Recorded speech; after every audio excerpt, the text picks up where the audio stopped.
Sejam bem-vindas e bem-vindas à nossa segunda videoaula sobre metaética contemporânea, a 52ª lição introdutória à ética.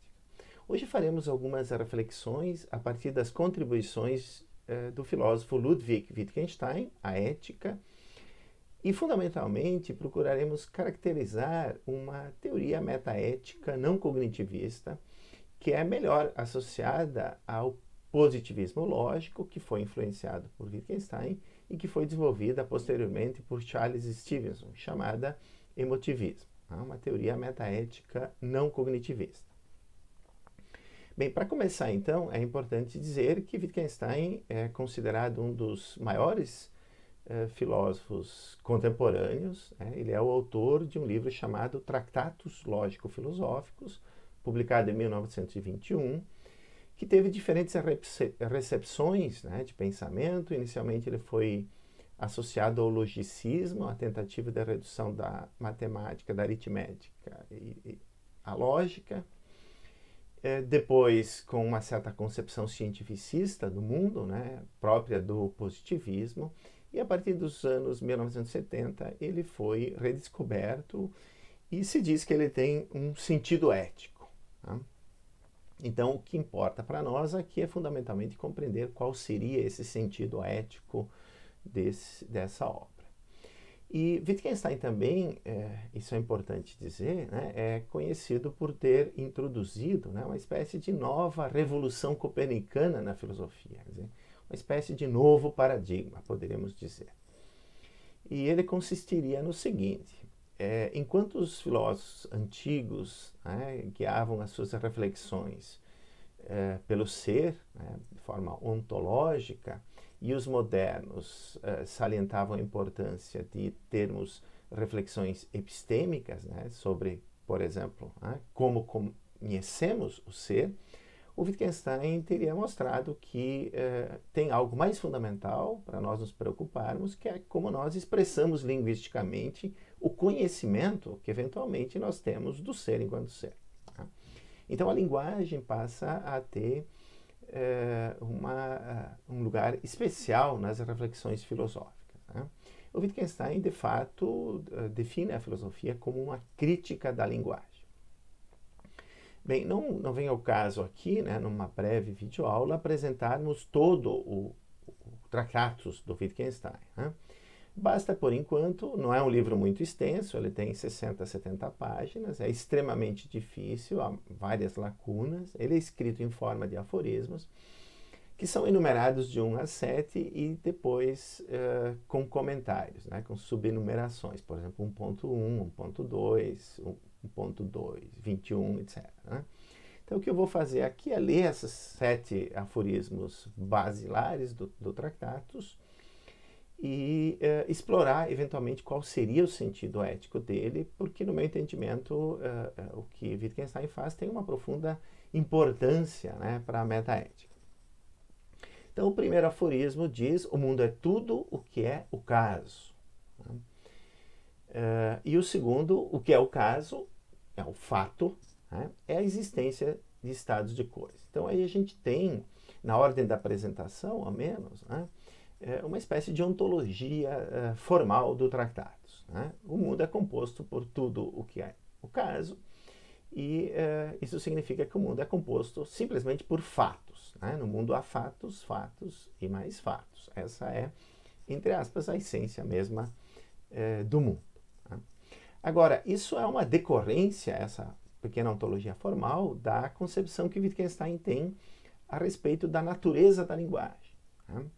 Então, os 2 aforismos seguintes são importantes para compreender isso. Quer dizer, no terceiro aforismo, o Wittgenstein diz que a figuração lógica dos fatos é o pensamento. Então, quando nós pensamos, nós figuramos, quer dizer, nós nos representamos estados de coisas do mundo, e se essa representação é adequada, ela expressa um fato. Se ela é verdadeira, ela expressa um fato. Então, o pensamento, no final das contas, é a proposição com sentido. Proposição, no sentido lógico, é qualquer sentença descritiva que pode ser verdadeira ou falso. O Wittgenstein tem uma concepção bipolar de proposição, ela somente pode ser verdadeira ou falsa, tertio non datur, né? Então, proposições, principalmente proposições elementares verdadeiras, elas representam estados de coisas que são fatos. Né? Bem, na observação seguinte, o Wittgenstein esclarece que uma proposição, então, é uma função de verdade de proposições elementares. Então, a nossa linguagem é a totalidade das proposições complexas, né, verdadeiras. Nós podemos, através de um processo de análise, chegar a proposições elementares. Elas não podem ser mais decompostas, elas não contêm conectivos lógicos, e ou se, então, e etc. Né? E se são bem construídas, como eu disse, elas representam um estado de coisas, né, que pode ser verdadeiro ou falso. Se eu disser, por exemplo, os marcianos estão invadindo a Lua, agora eu enuncio uma proposição, mesmo que eu não saiba que ela é verdadeira. Então, compreender o sentido de uma proposição é saber o que é o caso no mundo, né, se ela for verdadeira. Bem, e agora, essas proposições elementares, elas existem necessariamente, né? Elas são condições de possibilidade do sentido. E elas também são função de verdade de si mesmas, quer dizer, nós somente podemos saber se elas são verdadeiras, né, estabelecendo se há uma correspondência ou não com os fatos do mundo. Né? Na observação seguinte, o Wittgenstein escreve, né, o seguinte: a forma geral da função de verdade é P, xi, n xi. Tá? Essa é uma fórmula, né, que o Wittgenstein procura apresentar, que, dado um conjunto de proposições elementares, pela aplicação da operação de negação, nós obtemos novas proposições. E essa é a forma geral da proposição, tá? Que corresponderia, então, à essência do ser, quer dizer, aquilo que é dado aí no primeiro aforismo: o mundo é tudo que é o caso. Agora, o que importa para nós é a última observação, né, que se tornou um aforismo famoso, né, do Wittgenstein, que é o seguinte: sobre aquilo de que não se pode falar, sobre isso deve-se calar. Bem, então, o sentido ético do Tractatus, se é que há algum, ele está relacionado com esse último aforismo. Né?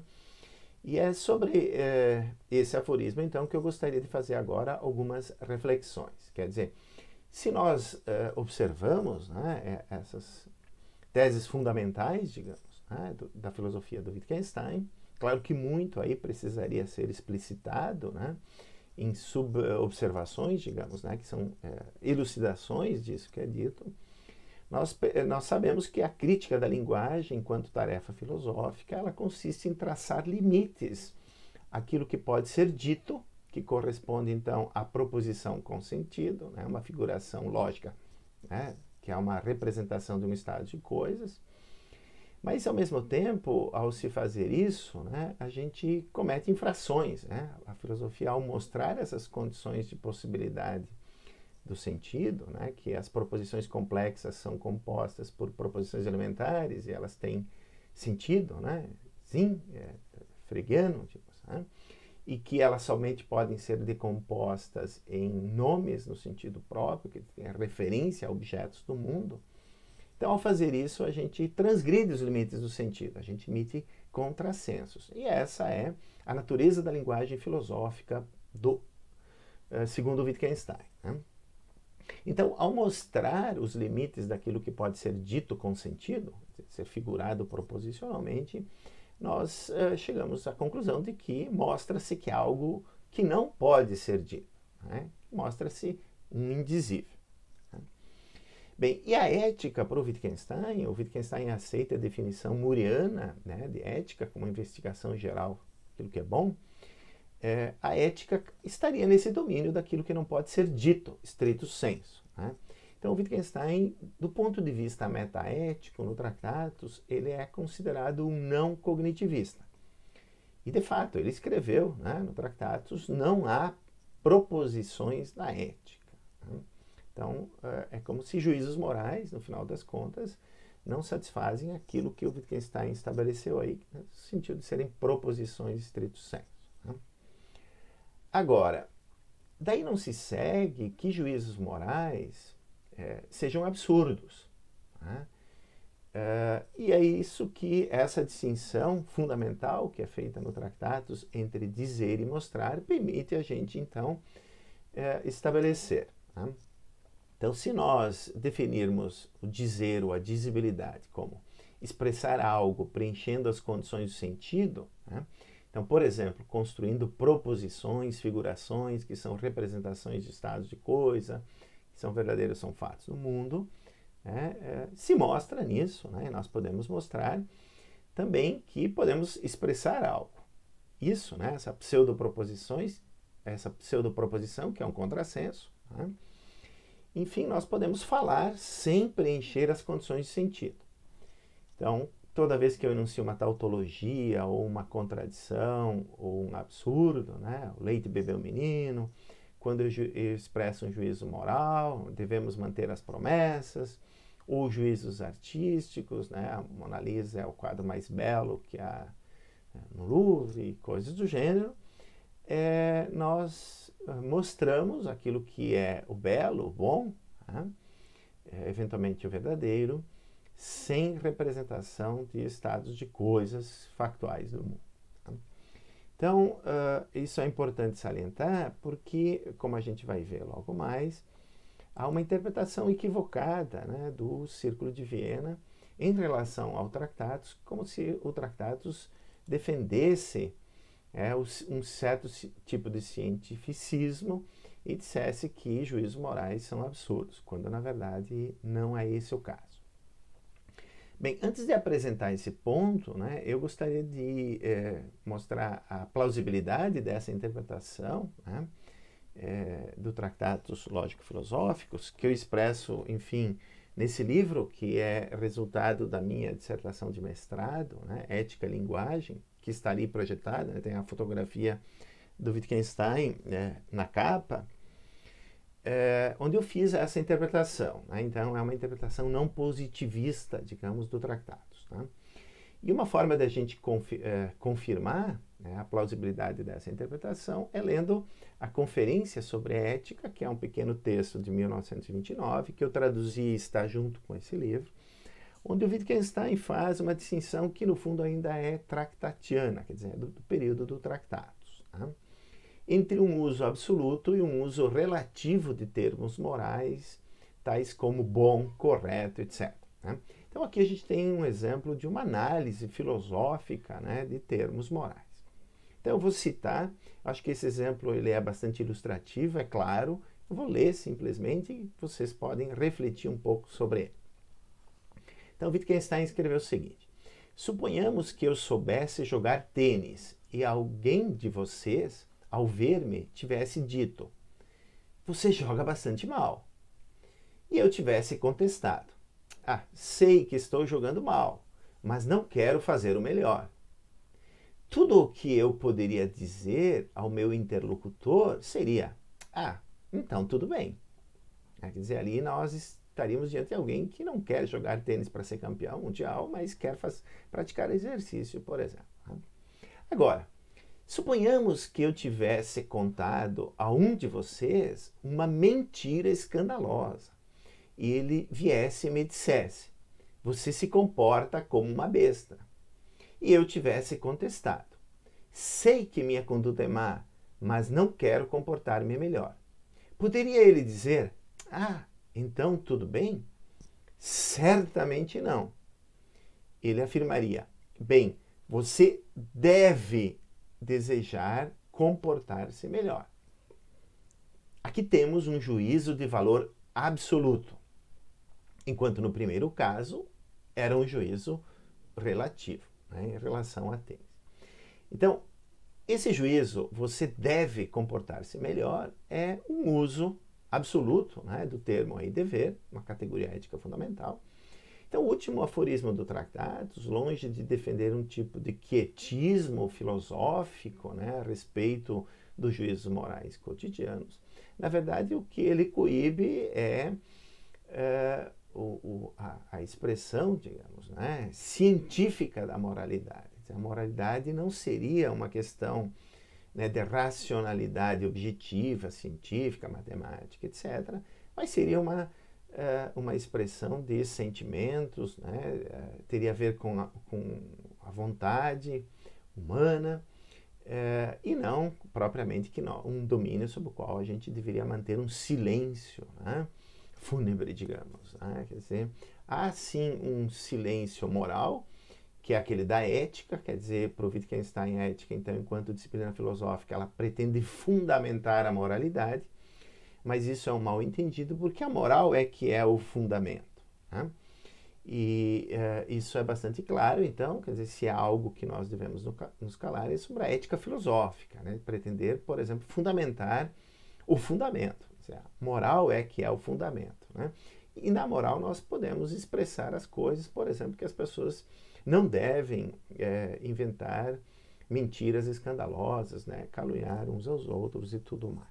Né? Bom, então, brevemente dita, essa é uma elucidação dos usos, né, dos termos morais, como bom, correto e tudo mais, e mostra que o sentido ético do Tractatus é esse, né, defender um quentismo filosófico, digamos, em relação a pseudo-questões de fundamentação da moral, mas não a expressões cotidianas de sentimentos morais, né, prescrições de comportamento e tudo mais. Bem, e assim então que nós chegamos agora àquilo que é propriamente a chamada metaética emotivista. No meu entendimento tem, enfim, dois desenvolvimentos significativos. Um se dá no chamado Círculo de Viena. Né? Então eu vou apresentar antes esse. Quer dizer, o Círculo de Viena é um círculo, né? É um conjunto de cientistas, matemáticos que se reuniram, né? Em geral na casa do Schlick, que era o coordenador, no final da década de 20, início da década de 30, incluía Carnap, Weizmann, Gödel, né, um importante matemático, e que, enfim, ele tinha uma visão positivista do mundo, né, cientificista. Ele procurava avaliar a lei dos três estados do Augusto Comte, que nós já estudamos, né, voltem lá e vejam a videoaula sobre Farias Brito, né? Lá eu fiz uma apresentação do positivismo comtiano. Né? Então, o que tem de novidade nesse Círculo de Viena é a utilização da lógica clássica, né? Do Russell, do Frege e do próprio Tractatus, do Wittgenstein, como uma ferramenta formal para fazer sentido à filosofia positivista. Né? Bem, isso pode ser resumido brevemente na seguinte ideia. Né? Se aplicava um princípio verificacionista, isto é, se dizia que se uma proposição ela pode ser decomposta em proposições protocolares, né? Quer dizer, seriam proposições de base observacional, simples, né? Aquilo que em inglês a gente chama também sense data, né? Então, são proposições simples, dados mínimos dos sentidos, né? Elas teriam sentido, quer dizer, poderiam ser verdadeiras ou falsas. Se não, elas seriam desprovidas de sentido, absurdas. Né? E julgamentos morais para os positivistas lógicos não tinham, né, não poderiam ser apresentados na forma de proposições protocolares. Né? E é por isso que eles consideravam absurdos. Então, claro, talvez com algum exagero, né, a gente encontra claramente no livro do Alfred Ayer, né, um típico representante do positivismo lógico, um livro que chama Language, Truth and Logic. Nós encontramos lá uma análise dos conceitos morais, né, que mostram claramente que eles consideravam pseudoconceitos, né, expressões assim no sentido pejorativo, né, de meros sentimentos, né, que nunca poderiam se apresentar como tendo um caráter cognitivo, né, muito menos serem considerados asserções. Né? Então, para o Ayer, né, quando nós emitimos um juízo como você agiu errado ao roubar dinheiro, né, isso seria equivalente a nós emitirmos uma mera interjeição do tipo para roubar. Né? Quer dizer, um ato de desaprovação, simplesmente. Né? Quer dizer, esse é um modo, né, que a gente poderia dizer, você agiu errado, ou fazer reprovar um comportamento. Né? Se a gente vê ali que os positivistas, né, negam qualquer conotação de racionalidade à emissão de um juízo moral. É por isso que são emotivistas no sentido mais radical. Né? Juízos morais, como não se deve roubar, são expressões de emoções, não tem nada mais, nada menos do que isso. Bem, mais do que usar, né, a filosofia expressa no Tractatus, que eu tentei mostrar então qual era há pouco, o que no fundo o Weyer faz é usar o argumento da questão aberta do Moore, que nós vimos na videoaula anterior, para sustentar a sua posição em prol de um não cognitivismo, em prol dessa ideia de que juízos morais são expressões de emoções. Aliás, aqui também, fazendo um parênteses, isso tem, na modernidade, nós apresentamos em algumas videoaulas, um precedente. Quer dizer, se a gente volta para David Hume, por exemplo, tem lá o argumento da praticalidade, que mostra que a razão humana é inativa e que, enfim, os juízos morais têm a ver com a orientação das ações humanas e eles não podem ser uma expressão da racionalidade, mas sim da nossa emotividade. Né? Então, num certo sentido, Hume é um filósofo que antecipou, a metaética emotivista.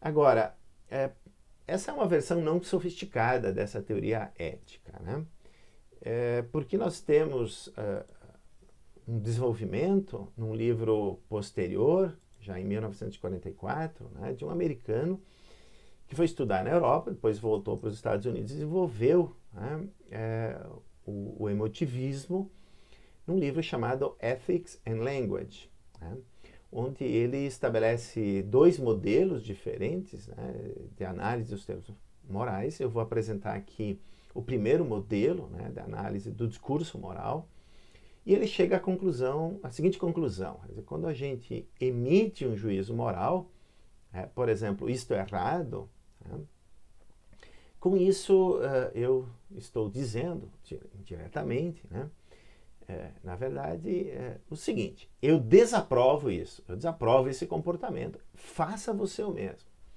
Então, é um pouco mais sofisticada essa teoria metaética, porque ela não é assim equivalente a um juízo moral, você não deve roubar, isso é errado, é equivalente a uma interjeição do tipo mas é uma expressão de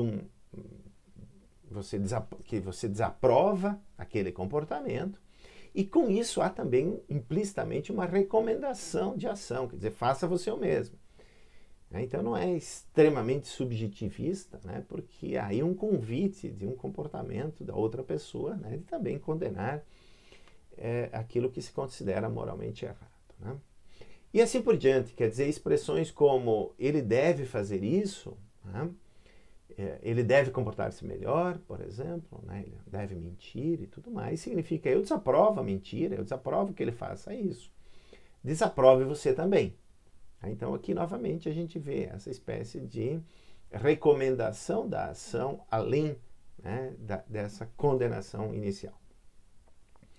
Finalmente, quando o Stevenson analisa expressões como isso é bom, no sentido moral e tal, então aqui nós temos essa atitude positiva, de aprovação do comportamento e um certo reforço em relação a outras pessoas. Vamos nós todos aí aprovar esse comportamento. Então, se as pessoas, por exemplo, mantêm as promessas, elas agem de forma beneficente, são empáticas, fazem, se ajudam mutuamente e tal, a gente diz, isso é bom, e a gente recomenda que as outras pessoas também aprovem esse comportamento. Bem, houve um certo desenvolvimento, claro, do emotivismo. Depois ele foi criticado por Richard Hare, a gente vai estudar, que elaborou uma teoria também não cognitivista, não descritivista, mais sofisticada, chamada prescritivismo, a partir dos anos 50, 60, 70, Mas antes de apresentarmos, eu vou aqui dizer o seguinte, né? O Wittgenstein, ele depois de ter escrito o Tractatus, ele abandonou a filosofia por quase uma década, depois ele voltou, né? Tem uma série de discussões sobre o que teria motivado ele, mas o fato simplesmente é que ele começou a perceber alguns errinhos no Tractatus e escreveu um conjunto de obras, né, que são consideradas, né, o segundo Wittgenstein, um Wittgenstein tardio. Na verdade, eu penso que há uma continuidade importante, né, do Tractatus às Investigações Filosóficas, que é a obra máxima aí desse segundo período. E há uma discussão metaética se ele teria, nessa segunda obra, mantido ou não o não cognitivismo, né, como teoria metaética que ele sustentou lá no Tractatus. Há filósofos que pensam que sim, por exemplo, Simon Blackburn, né, pensa nesses termos, enquanto outros acham que o Wittgenstein teria mudado para um certo tipo de cognitivismo, né? Por exemplo, John McDowell sustenta isso.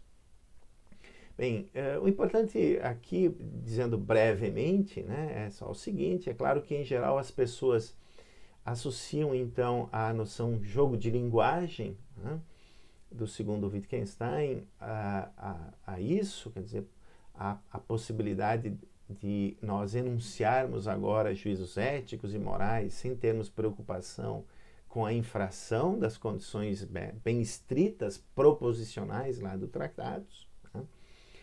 E realmente, né, o que o Wittgenstein diz, enfim, é que há uma série de jogos de linguagem, isso faz parte, né, das nossas atividades, da nossa forma de vida humana, né, a nossa Lebensform, e que nós podemos, né, pensar, o Wittgenstein dá exemplos, inclusive, né, nas investigações filosóficas de jogos de linguagem morais.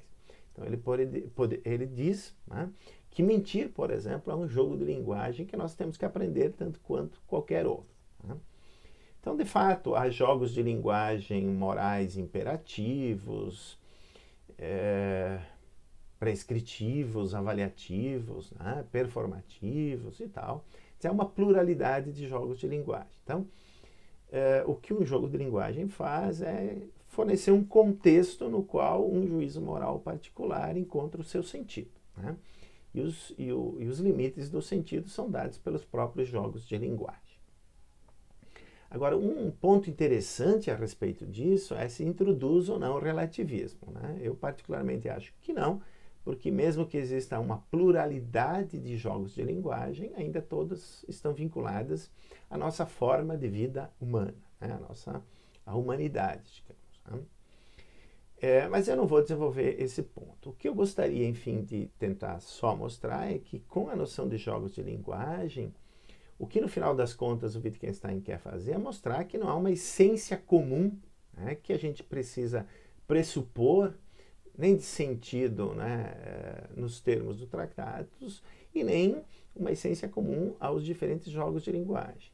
E também não aos diferentes jogos de linguagem moral. Tá? Isso vem pela noção de semelhanças de família. Então perguntem, né, agora, o que há de comum entre os diferentes usos que nós fazemos por exemplo, né, as 4 virtudes cardeais: a coragem, justiça, temperança e sabedoria. Para um essencialista como Platão, né, cada vez que nós usamos a palavra coragem, nós temos que pressupor uma ideia, né, uma eide, uma forma comum aos diferentes usos. E se essas 4 virtudes são virtudes de fato, cada vez que a gente usa a palavra virtude, também tem que ter uma essência comum. Então, o que o Wittgenstein fez com a noção de semelhanças de família, eu estou ilustrando aí nesse quadro, quer dizer, a gente pode ter um jogo de linguagem no qual aparecem diferentes palavras, conceitos morais, e em outros jogos a gente não encontrar sempre os mesmos traços. Né? Então, não é necessário, né, se o conceito de semelhança de família faz sentido, não é necessário a gente postular, né, uma eide cada vez que a gente usa a palavra coragem, justiça, virtude, temperança, né, e assim por diante. Bom, significa isso relativismo? Não. Novamente, um jogo de linguagem não é senão um princípio de contextualização do sentido dos nossos juízos morais. Né? E a gente descobre isso nas observações que o Wittgenstein faz sobre seguir regras. No parágrafo 184 a 243, então, dessa obra, Investigações Filosóficas, aí o Wittgenstein mostra que há, sim, um sentido, né, claro, objetivo, né, nós podemos qualificar um comportamento como sendo adequado ou não àquilo que é prescrito por uma regra. Seja uma regra linguística, uma definição de como usamos as palavras, por exemplo, né? Então, se eu defino, já introduzindo a questão do conhecimento, aí, se eu defino, por exemplo, conhecimento como crença justificada em proposição verdadeira, né? Toda vez que eu uso, por exemplo, uma palavra emitindo uma mera opinião e digo que isso é conhecimento, eu uso de forma errada a palavra conhecimento. Né? Da mesma maneira, as questões morais.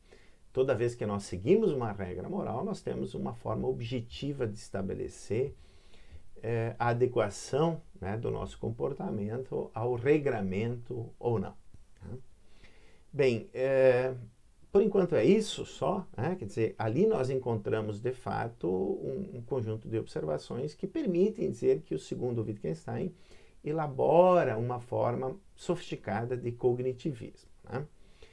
No meu entendimento, o mais importante de tudo é perceber que se nós fazemos uma investigação filosófico-gramatical da palavra saber, nós chegamos à conclusão de que não é só uma concepção representacionista, por exemplo, né, que nós temos que levar em consideração, porque em muitos casos a palavrinha saber, ela denota antes uma habilidade, um ser capaz de, como o Wittgenstein diz.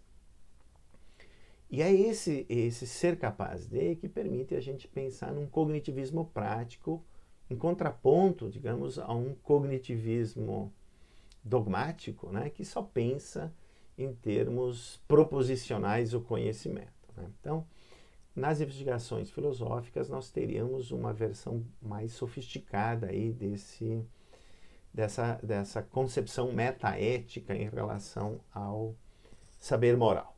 Né? Bom, e para encerrar a videoaula de hoje, eu só gostaria de dizer que tudo isso está em discussão ainda, né? Particularmente no Brasil, por exemplo, o Wittgenstein teve uma influência bastante grande, continua tendo, né? E muito se discute hoje sobre, de fato, as contribuições que ele tem. Né? Inclusive, parte da obra dele está sendo traduzida, descoberta e tudo mais.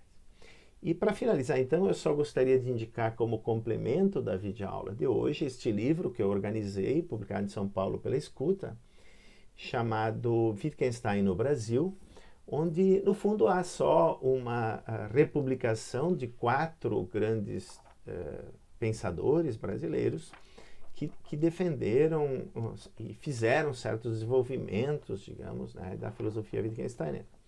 Então, uma certa forma de recepção pode ser encontrada em Gianotti, né, que foi o primeiro tradutor brasileiro do Tratados, que é conhecido como a recepção estruturalista, né, do Wittgenstein. Há uma outra leitura que a gente pode chamar ela de analítica, que se aproxima muito, né, em alguns textos, da visão positivista, escrita e defendida por Baltazar Barbosa Filho, que foi, então, meu orientador de mestrado, que tinha já, no final da sua vida, né, revisto essa posição e fazia uma interpretação um tanto quanto diferente já, né, não positivista dos tratados. Temos depois também a pragmática, né, do Moreno, que é um desenvolvimento da segunda filosofia do Wittgenstein. E, finalmente, e essa é também uma indicação de leitura, né, a interpretação ético-mística do Paulo Margutti Pinto, né, que foi professor da Federal de Minas Gerais, hoje é aposentado, mas escreveu um livro chamado Iniciação ao Silêncio, que é uma boa apresentação de uma leitura, ao menos, do Tratados Lógico-Filosóficos, com a qual eu tenho alguma simpatia por salientar, né, a dimensão ética do livro, mas também com a qual eu discordo, porque ele faz uma apologia de um quietismo filosófico, que eu acho que não é o caso, como eu espero ter mostrado aí no início dessa videoaula. Bem, então, nós voltaremos a tratar brevemente um pouco do Wittgenstein, principalmente quando apresentarmos algumas reflexões a partir do pragmatismo americano, né? Que tem algumas afinidades com também o segundo Wittgenstein, e com isso nós complementaremos a videoaula de hoje. Ficamos por aqui e convidamos para a próxima videoaula, dando sequência à apresentação das principais teorias, problemas da metaética contemporânea. Até lá!